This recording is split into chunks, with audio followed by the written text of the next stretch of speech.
بسم اللہ الرحمن الرحیم۔ اسماء الہی کے دوسرے سیشن میں حاضر خدمت ہوں۔ اس میں آج ہم اللہ اور الہ کے جو نام ہیں ان کا مطالعہ کریں گے۔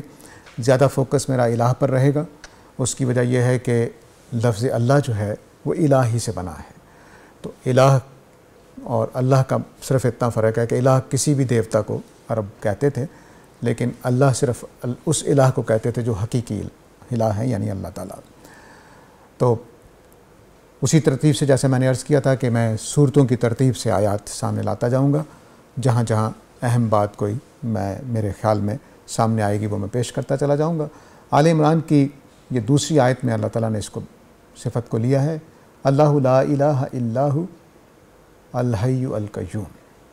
یہاں سے الہ کے بارے میں یہ بات معلوم ہو رہی ہے کہ الہ صرف وہ ہستی ہو سکتی ہے جو حی و قیوم ہے۔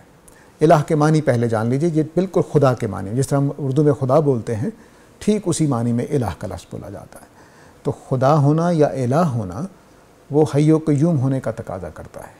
وہ ذات جو فانی ہو، مٹ جانے والی ہو، وہ الہ نہیں ہو سکتی۔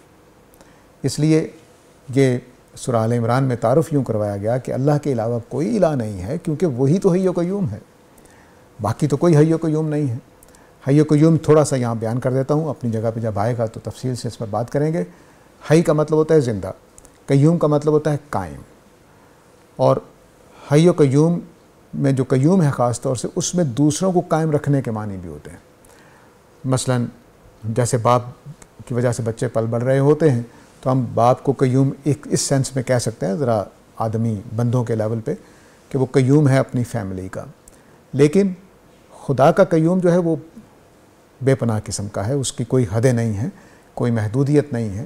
تو خدا حی ہے اور قیوم ہے، یعنی خود بھی اپنی ذات پر قائم ہے، اسے کسی سہارے کی ضرورت نہیں ہے۔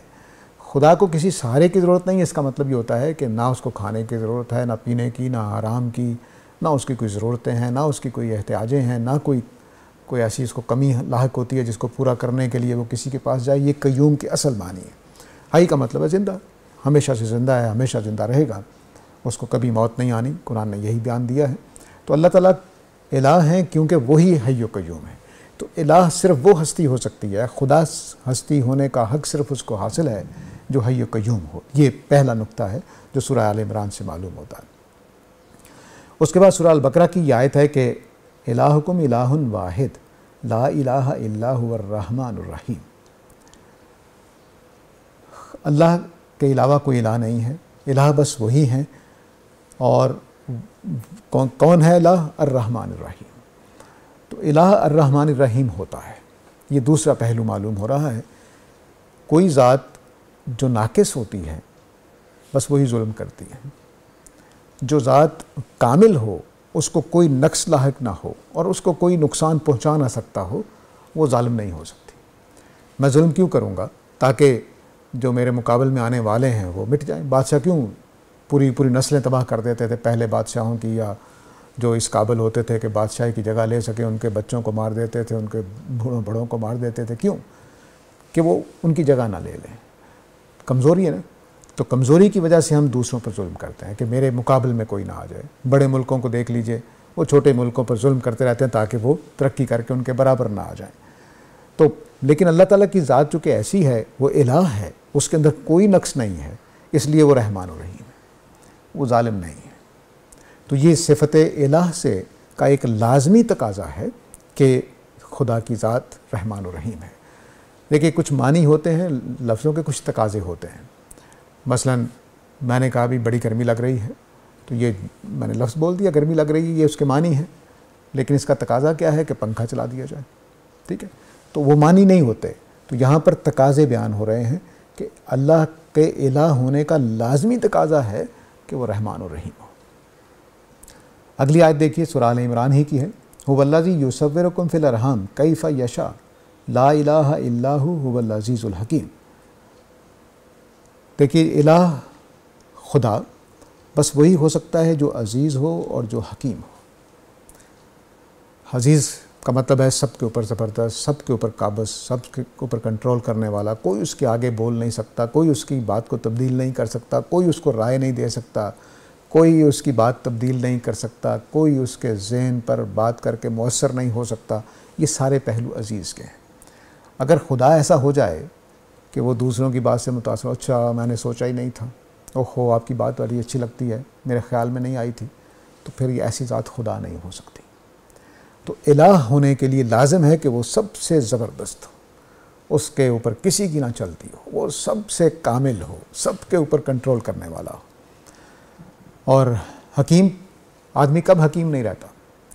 جب بیماری میں ہو، تکلیف میں ہو، ذہنی کسی تشدد کی حالت میں ہو، پریشانی کی حالت میں ہو، اور جذبات میں آیا ہوا ہو، غصے میں آیا ہوا ہو، کسی چیز کی اتنی زیادہ ضرورت ہو کہ وہ اس سے بے قابو ہو رہا ہو، اس وقت حکیم نہیں رہتا وہ.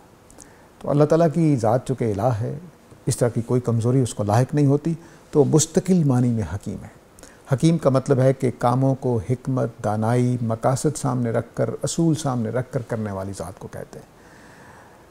دانائی کا مطلب کیا ہے کہ ہم جذبات میں آئے بغیر کام کرتے ہیں، اصولوں کی پیروی کرتے ہیں، قوانین کی پیروی کرتے ہیں. یہ دانائی ہوتی ہے کہ آدمی کو اگر مثال کے طور پر راستہ بند بھی ہو گیا ہے تب بھی وہ قانون کی پیروی کرتے ہوئے راستہ کھولے. یہ حکمتیں ہوتی ہیں، دانائیاں ہوتی ہیں. تو خدا کی جو صفات ہیں وہ ساری کی ساری جب ہم انشاءاللہ پورے پروگرام سے گزر جائیں گے تو یہ بات سامنے آئے گی کہ وہ خود دانائی کی بنیادیں ہیں. تو لیکن اللہ تعالیٰ نے اس کو الگ سے بھی بیان کر دیا. مثلا رحمت ایک دانائی ہے، عزیز ہونا ایک دانائی ہے، لیکن اس کے علاوہ اللہ تعالیٰ الگ سے یہ بیان کر دیتے ہیں کہ میں حکیم بھی ہوں، کہ میرا عزیز ہونا فرعون کے جیسا عزیز ہونا نہیں ہے کہ اس کو اقتدار مل گیا تو اس نے ظلم کرنے شروع کر دیے اور اللہ تعالیٰ کے بنائے ہوئے قاعدوں اور فطرت کے قاعدوں کو توڑنا شروع کر دیا. نہیں، اللہ تعالیٰ حکیم ہے تو اپنے عزیز ہونے کو پوری حکمت اور دانائی کے ساتھ استعمال کرتے ہیں. کبھی ایسا نہیں ہوگا کہ اللہ تعالیٰ زبردستی کرے تو حکمت کو فراموش کر دیں. اسی طرح سے دنیا میں جو مہلت اللہ تعالیٰ نے دے رکھی ہے ہمیں کہ ہم گناہ کرتے ہیں لیکن اللہ تعالیٰ پکڑتے نہیں ہیں. عزیز ہونے کے باوجود نہیں پکڑتے. پکڑ سکتے ہیں، جب چاہیں حکم صادر کر دیں کہ اس کو یہ چوٹ لگ جائے، یہ تکلیف پہنچ جائے، یہ ہو جائے، لیکن نہیں کرتے. کیونکہ انہوں نے قیامت کے لیے تک ٹال رکھا ہے معاملے کو. تو اپنی حکمت کے تحت وہ قیامت والے دن معاملہ کریں گے، تو اس لیے اللہ تعالیٰ فوراً سزا نہیں دیتے. اس کے بعد دیکھیے سورہ نساء کی یہ آیت ہے، اللہ لا الہ الا هو لیجمعنکم الی یوم القیامہ لا ریب فیہ ومن اصدق من اللہ حدیث. الہ سب سے سچی ذات ہوتی ہے. ہم جھوٹ کیوں بولتے ہیں؟ ڈرنے کی وجہ سے، نقصان نہ ہو جائے. اس کو نہ کوئی ڈر ہے، نہ کوئی نقصان کا خطرہ ہے. تو اس لیے اللہ تعالیٰ سب سے زیادہ سچے ہیں. کبھی جھوٹ بولنے کی ضرورت ہی نہیں ہے. کوئی دبانے والا نہیں، کوئی ڈرانے والا نہیں، کوئی چھیننے والا نہیں، کوئی جھپٹنے والا نہیں، کوئی غصہ کرنے والا نہیں اس کے اوپر. تو اس لیے وہ جھوٹ کیوں بولے. لیکن صفت الہ جو ہے وہ خود تقاضا کرتی ہے کہ خدا کو سچا ہی ہونا چاہیے. جھوٹا خدا نہیں ہو سکتا. تو خدا کو سچا ہی ہونا چاہیے. تو اس لیے اللہ تعالیٰ فرمایا کہ میں سب سے سچا ہوں باتوں کے اعتبار سے. جب میں کوئی بات کہتا ہوں تو وہ سچی ترین بات ہوتی ہے، اس میں کوئی جھوٹ کی آمیزش نہیں ہوتی. ایک اور پہلو اس آیت میں بیان کیا گیا ہے کہ وہ تمہارا الہ ہے تو تمہیں قیامت والے دن جمع کر کے رہے گا. اس کے معنی کیا ہے؟ اس کے معنی یہ ہے کہ الہ کو یہ حق ہے کہ وہ ہمیں سزا دے سکے، باز پرس کر سکے.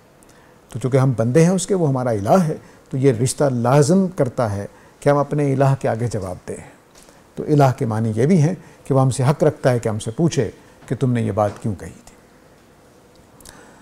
اس کے بعد سورہ نساء کی ایک اور آیت ہے، اس میں فرمایا کہ اللہ تعالیٰ الہ واحد ہیں اور اس کے یہ شیان شان نہیں ہے کہ اس کے کوئی بیٹا ہو. یہ خدا اگر اولاد جن رہا ہے تو اس کے معنی یہ ہے کہ وہ محتاج ہے. اسے بڑھاپے میں کوئی سہارے کی ضرورت ہے، کما کر لانے والوں کی ضرورت ہے. تو پھر وہ الہ کس بات کا ہے اگر اس کے ہاں اولاد ہو رہی ہے؟ تو اس لیے فرمایا کہ اس کے کوئی اولاد نہیں ہے، وہ پاک ہے اس بات سے کہ اس کی اولاد ہو. لہو ما فی السماوات و ما فی الارض. اور آگے فرما دیا کہ اس کو اولاد کی ضرورت ہی کیوں ہے، سارے زمین و آسمان اسی کے ہیں، جو کچھ ان میں ہے وہ بھی اسی کا ہے. تو وہ تو کوئی دوسری جگہوں پہ بیان فرمایا ہے کہ وہ بدیع السماوات والارض ہے. جب کوئی معاملہ کرنا ہوتا ہے تو کہتا ہے ہو جاتا ہے، وہ ہو جاتا ہے. بچوں کی ضرورت تو اس کو ہے کہ جب وہ اٹھنے کے قابل نہیں ہوگا، غسل خانے میں جانے کے قابل نہیں ہوگا، کمانے کے قابل نہیں ہوگا، اپنے منہ میں کھانا ڈالنے کے قابل نہیں ہوگا، بیٹے اس کی خدمت کر سکیں. ورنہ بیٹوں کی کیا ضرورت ہے؟ اگر آدمی خود ہمیشہ توانا رہنے والا ہو، طاقتور رہنے والا ہو، تو بیٹوں کی کوئی ضرورت نہیں ہے۔ تو خدا کی ہستی الہ ہونے کی وجہ سے اس سے بلند ہے کہ اس کے کوئی بیٹے ہوں۔ اس کے بعد یہ سورہ انعام کی آیت ہے، فرمایا کہ ذالکم اللہ ربکم لا الہ الا ہوا خالق کل شیء۔ الہ کون ہستی ہو سکتی ہے؟ یہ قرآن مجید کا بہت اہم مضمون ہے کہ الہ صرف وہی ہستی ہو سکتی ہے جس نے بنایا ہے، خالق ہے۔ اس لیے بار بار اللہ تعالیٰ کہتے ہیں جن کو تم اللہ کے علاوہ الہ مانتے ہو ذرا دکھاؤ انہوں نے کیا تخلیق کیا ہے، کوئی حصہ ہے ان کا تخلیق کے اندر؟ کہیں نہیں۔ تو جو خالق ہے اپنے خالق ہونے کے اعتبار سے وہ حق رکھتا ہے کہ وہ ہمارا الہ بنے۔ اس کو ایک مثال سے سمجھیے، ایک پینٹر، مصور یا ایک شاعر، پینٹر نے ایک پینٹنگ بنائی، اب وہ اس کا مالک ہے، ٹھیک، چاہے تو اس کو اپنے گھر میں آویزاں کر دے، چاہے تو بیچ دے، چاہے تو اس کینوس سے جس پر اسے تصویر بنائی ہے آگ میں جلا کر سردیوں میں تاپ لے، اس کا پورا حق ہے اس کو۔ لیکن یہ تینوں کام میں اس کے ساتھ نہیں کر سکتا۔ مجھے اگر اپنے گھر میں آویزاں کرنا ہے تو اس سے پوچھ کر کرنا ہے، اگر اس کو پھاڑنا ہے تو اس سے پوچھ کر پھاڑنا ہے، کیونکہ وہ مالک وہ ہے، کاپی رائٹس اس کے ہیں۔ تو خدا نے جب یہ پوری کائنات تخلیق کی ہے تو کاپی رائٹس اس کے ہیں۔ اسی سے آپ شرک کو بھی سمجھ سکتے ہیں کہ شرک کیوں برا ہے، کیونکہ آپ دوسرے کی چیز چھین رہے ہیں۔ تو یہ خدا کے الہ ہونے کا، اللہ کے الہ ہونے کا سبب ایک ہی ہے کہ وہ ہمارا خالق ہے، اس نے ساری چیزیں بنائی ہیں۔ اس لیے الفاظ بولے ہیں خالق کل شیء، ہر چیز اس نے بنائی ہے، کوئی چیز بھی دنیا میں ایسی نہیں ہے جو اس کی بنائی ہوئی نہ ہو۔ ایون یہ کہ جو چیزیں ہم بناتے ہیں اس کو بھی خدا نے کہا ہے کہ میرے امر سے تم بناتے ہو، یہ بیان کیا اس کو۔ تو اللہ تعالیٰ ہر چیز کا خالق ہے، اس کے علاوہ کوئی الہ ہو ہی نہیں سکتا۔ لیکن الہ ہونے کا بھی لازمی تقاضا ہے کہ وہ خالق ہو، کیونکہ جو تخلیق نہیں کر سکتا وہ خدا ہونے کا حق نہیں رکھتا۔ الہ خالق ہے تو وہ میرا مالک ہے، وگرنہ وہ میرا مالک نہیں ہے۔ میرا مالک پھر وہ ہوگا جس نے مجھے بنایا ہے۔ تو الہ ہونے کا لازمی تقاضا ہے کہ خالق ہو، اور خالق ہونے کی وجہ سے ہی اللہ تعالیٰ کی ذات کو یہ حق حاصل ہوا کہ ہمارے الہ بنے، ہمارے مالک بنے۔ الہ کے تقاضا کیا بنتا ہے، اس کے حقوق کیا بنتے ہیں؟ الہ کے حقوق یہ بنتے ہیں کہ اس کی بندگی کی جائے، اس کو پوجا جائے، اس کی پرستش کی جائے، اور الہ ہی اس قابل ہوتا ہے کہ وہ سب لوگوں کا سہارا بن سکے۔ اس کے بعد سورہ انعام کی ہی آیت 106 ہے، اس میں یہ فرمایا کہ اللہ تعالیٰ الہ ہے تو اس الہ کی وحی کی پیروی کرو۔ جیسے میں نے پہلے بتایا کہ الہ ہوتے ہی ہم بندے بن جاتے ہیں، جب بندے بن جاتے ہیں تو خدا کے حکم کے فرما بردار بننا پڑے گا ہمیں، کیونکہ جو مالک ہے، آقا ہے، جو الہ ہے، اس کی تابعداری کے بغیر چارہ نہیں ہے۔ اس کے بعد سورہ اعراف دیکھی، اس کی 59 آیت میں فرمایا کہ ہم نے نوح کو بھیجا اپنی قوم کی طرف اور کہا کہ اب اللہ کی بندگی کرو، تمہارا کوئی الہ نہیں ہے۔ تو یہاں بھی وہی حقوق ثابت ہو رہے ہیں جو میں نے پہلے بھی بیان کیا کہ اللہ کی بندگی الہ ہونے کی وجہ سے ہو رہی ہے، اور وہ الہ کیوں ہے؟ کیونکہ وہ خالق ہے۔ اب جب اللہ کی نافرمانی کریں گے تو وہ سزا دینے کا حق رکھتا ہے کیونکہ وہ مالک ہے۔ بالکل ایسے ہی جیسے میں اپنے گھر میں ملازم رکھوں اور اس کو کام کرنے کو کہوں وہ نہ کرے تو میں اس کو ملازمت سے نکال سکتا ہوں، سزا دے سکتا ہوں اس کو، کیونکہ میں اس کا مالک ہوں۔ تو مالک ہونے کے اعتبار سے اللہ تعالیٰ حق رکھتے ہیں کہ وہ ہمیں سزا دے سکیں۔ تو اس کو بیان کیا اللہ تعالیٰ نے اس آیت میں کہ اللہ تعالیٰ جو ہے وہ الہ ہونے کی وجہ سے ہمیں عذاب دے سکتے ہیں۔ اس کے بعد فرمایا سورہ توبہ میں 129 نمبر آیت میں کہ اللہ ہی کی بادشاہت ہے زمین و آسمان میں، اسی کا ملک ہے یہ، اس کے علاوہ کوئی الہ نہیں ہے، وہی زندگی دیتا ہے اور وہی مارتا ہے۔ الہ کے اندر یہ صلاحیت ہونی چاہیے کہ وہ زندگی اور موت عطا کر سکے، تبھی وہ خالق بنے گا حقیقی معنی میں۔ اگر مٹی، روڑا، اینٹ، پتھر ان کے اندر زندگی نہ ڈالے تو وہ الہ کا شعور کیسے آئے گا؟ تو الہ کے بارے میں شعور کے لیے ضروری ہے کہ وہ زندگی دے سکتا ہو، وہ زندگی اور موت کا مالک ہو، اور الہی کا تقاضا ہے کہ جس نے ساری کائنات بنائی ہے، زمین و آسمان اس نے بنائے ہیں، تو مالک وہی ہوگا، تو اسی کا ملک ہوا۔ تو اس لیے الہ کے یہ مختلف پہلو ہیں جو ہمارے سامنے آ رہے ہیں۔ اس کے بعد سورہ توبہ ہی کی آیت 129 میں فرمایا کہ حسبی اللہ لا الہ الا ہو علیہ توکلت وہو رب العرش العظیم، کہ میرے لیے اللہ ہی کافی ہے۔ کیوں؟ کیونکہ اس کے علاوہ کوئی الہ نہیں ہے۔ مطلب کیا ہوا کہ الہ وہ ہستی ہے جو میرے لیے ہر جگہ کام کر سکتی ہے، وہ اسباب کے بغیر کام کر سکتی ہے۔ میں غیب میں چھپ کر رات کے اندھیرے میں کوئی مدد مانگوں گا تو وہ میری مدد کر سکتا ہے۔ یہ اس لیے میں کہہ رہا ہوں کہ اللہ میرے لیے کافی ہے، میں اسی پر بھروسہ کرتا ہوں۔ ایسی ذات پر بھروسہ کیا جا سکتا ہے کہ جو ہر جگہ پہ موجود ہو، ہر جگہ ہر طرح کا کام کر سکتی ہو، اور وہ پوری کائنات کا جو حکمرانی کا عرش ہے اس کا وہ مالک ہے، عرش عظیم کا مالک ہے۔ تو ساری دنیا میں اسی کے حکمرانی چلتی ہے، کسی اور کی نہیں چلتی۔ سورہ طٰہٰ میں فرمایا کہ دیکھو اللہ ہی الہ ہے اور اس کے ہی سارے اچھے نام ہیں۔ اس کا مطلب یہ ہوا کہ صرف اللہ کی ذات، الہ کی ذات ہی ایسی ذات ہے کہ جو سارے کے سارے اچھے ناموں کی مستحق ہو سکتی ہے۔ الہ کا لازمی تقاضا ہے کہ وہ صاحب علم ہو، اور الہ کا لازمی تقاضا ہے کہ کوئی آدمی شریعت نہیں دے سکتا، وہی دے سکتا ہے، اور اللہ کے علاوہ کسی کو یہ حق حاصل نہیں ہے، چنانچہ وہ عالم الغیب والشہادہ ہے، اس لیے صحیح معنی میں شریعت وہی دے سکتا ہے۔ اور یہ بھی کہ دنیا میں اور آخرت میں اگر کوئی اس لائق ہے کہ اس کی تعریف کی جا سکے، اس کا شکر ادا کیا جا سکے، تو وہ صرف اللہ تعالیٰ کی ذات ہے۔